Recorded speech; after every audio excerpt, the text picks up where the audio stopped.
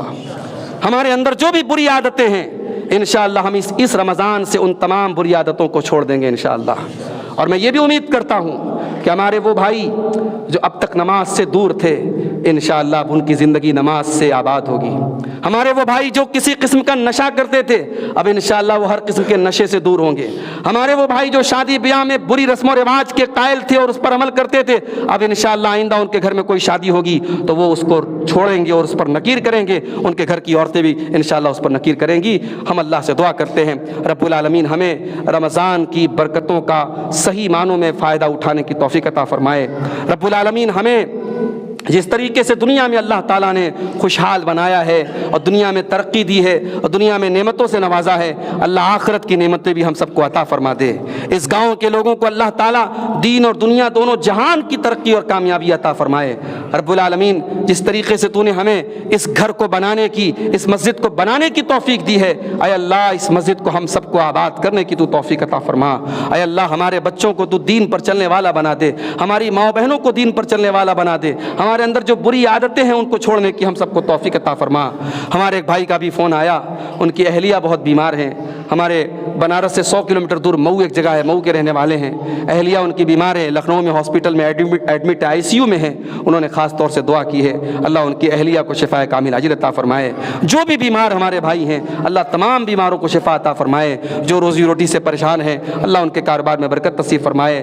رب العالمین ہمیں ہر شر سے محفوظ رکھے, دنیا میں ایمان پر قائم رکھے اور ایمان پر ہم سب کا خاتمہ ہو. آمین. وآخر دعوانا ان الحمد للہ رب العالمین.